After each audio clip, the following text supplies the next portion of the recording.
Hello friends, पिछले videos में हमने देखा है कि what are natural numbers, what are whole numbers and what are integers. Okay, अभी इंटीजर्स के ऊपर कौन सी फैमिली आती है या फिर इंटीजर्स किसका सबसेट है, अगर वो आपको समझना है, okay, so we are going to understand today what are rational numbers.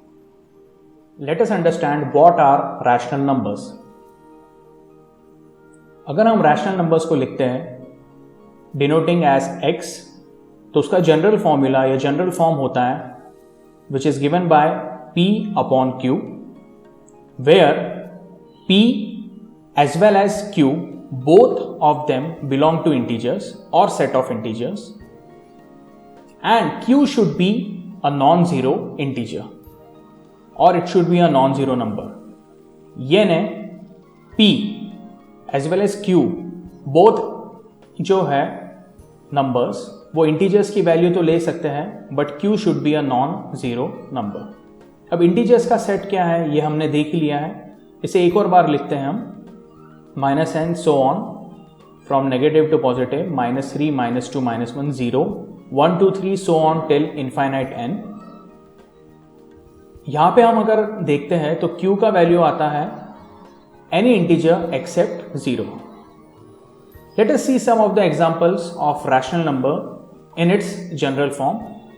हम यहाँ पे कुछ fractions लिख रहे हैं p by q फॉर्म में, जैसे 1/2, 1/5 है, फिर -7/5 भी लिखा है, -10/3 और 5/5 लिखा है, जहाँ पे p and q both are equal, तो उसका आंसर तो हमें पता है, it is going to be 1। 4/2 इसका आंसर आ रहा है 2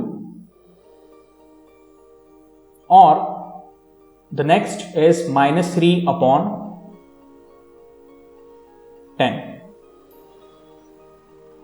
so if we see p by q form में जब हम लिखते हैं, क्या इसमें p की वैल्यू 0 हो सकती है? यही एग्जांपल्स में एक और एग्जांपल ऐड करते हैं हम 0/7 जिसका वैल्यू 0 है। yes, p can be any integer, so p can be equal to 0, but can q be equal to 0? Let us take an example of 3/0। जी हाँ, 3/0 जो है it is basically not defined in mathematics because any fraction cannot have 0 in denominator, so we can say q should always be not equal to 0। अभी हमने एक number लिखा है 5, इसको हम कैसे रिप्रेजेंट कर सकते हैं इन p by 2 फॉर्म या p by q form, that is 10/2, 5/1, -15/3।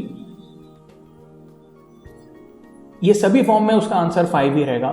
Similarly 0 को हम 0/5, 0/-3 एज वेल एज 0/q के फॉर्म में लिख सकते हैं, where q is non zero integer. Again मैं आपको बता दूं 0/0 कभी 1 नहीं होता है because you cannot divide any number by 0। However, you can multiply a number by 0 but divide नहीं कर सकते हैं।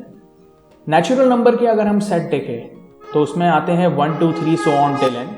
होल नंबर्स के अगर सेट देखें जिसे हम w से डिनोट करते हैं वो आता है 0 1 2 3 4 so on till n। और इंटीजर्स जिन्हें हम डिनोट करते हैं आइदर बाय z और i। जी हाँ, इसका सेट हमने पहले भी डिस्कस किया हुआ है, -n, -3, -2 so on till 0 and 1 2 3 so on till infinity। ये तीनों ही सेट जो है they come under rational numbers और we can say they are subset of rational numbers. इसके अलावा all the fractions which include pure fractions as well as mixed fraction। Pure fraction में कुछ examples ले लेते हैं। प्योर फ्रैक्शंस में generally numerator is less than denominator and mix fraction में numerator की वैल्यू डिनोमिनेटर से ज़्यादा होती है। जैसे 7/2 को हम लिख सकते हैं एज 3.5 और 3 इंटीजर 1/2 एंड 9/4 को हम लिख सकते हैं 2 इंटीजर 1/4। तो ये जितने भी फ्रैक्शंस हैं उसमें प्योर फ्रैक्शन हो गया या फिर मिक्स फ्रैक्शन हो गया, even these fractions they form subset of rational numbers. Rational numbers का बेसिक डेफिनेशन तो देख ही लिया है। जनरली हम उसे कैपिटल Q से डिनोट करते हैं। Natural number is subset of whole number. Whole number is subset of integers. Integers is subset of rational number. So we can say natural number is subset of whole number, is subset of integers, and also it is a subset of rational number. यही relation अगर हम Venn diagram से explain करें तो पहले मैं एक set बनाता हूं यूजिंग अ सर्कल, जिसको मैं नेचुरल नंबर्स से कैपिटल N डिनोट करता हूं। दूसरा जो सेट होगा that will be of whole number, और एम्प्टी स्पेस में वहां पे एक एक्स्ट्रा एलिमेंट ऐड करता हूं विच इज 0। सो आप देख सकते हैं whole numbers is combination of 0 and natural numbers. And whole numbers भी एक बड़े सेट का सबसेट हो जाता है। सो होल नंबर्स का एरिया छोड़ के बाकी सब मैं नेगेटिव इंटीजर्स लिख देता हूं, -1 -2 -3 सो ऑन टिल -n। इसे हम कहते हैं इंटीजर्स का सेट। और ये जितने भी सेट लिखे हैं उसे मैं एक स्क्वायर ब्लॉक में या स्क्वायर शेप फिगर में एनक्लोज करता हूं।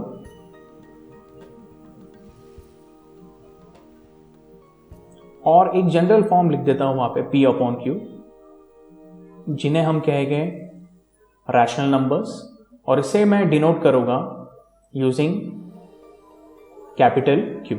तो ये जितने भी नंबर्स हैं आप इसे P/Q फॉर्म में एक्सप्लेन कर सकते हैं।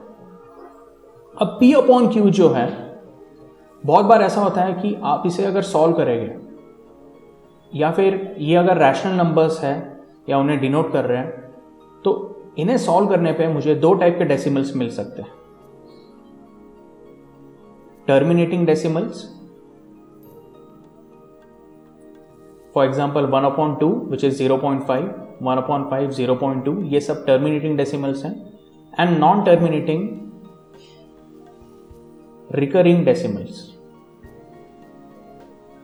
सो P/Q में हम वो ही वैल्यूज कंसिडर करते हैं जो आइदर आपको टर्मिनेटिंग डेसिमल्स या रिकरिंग डेसिमल्स देते हैं। जैसे 1/3 is 0.333 so on, and 1/6 is 0.166666 so on. So 1/3 can be written as 0.3 recurring, and this can be written as 0.16 recurring. To know more about numbers and more about mathematics, please subscribe to our video. और जितना आपका mathematics का skill आप explore कर सकते हैं उतना बेहतर रहेगा। Thank you for watching this video.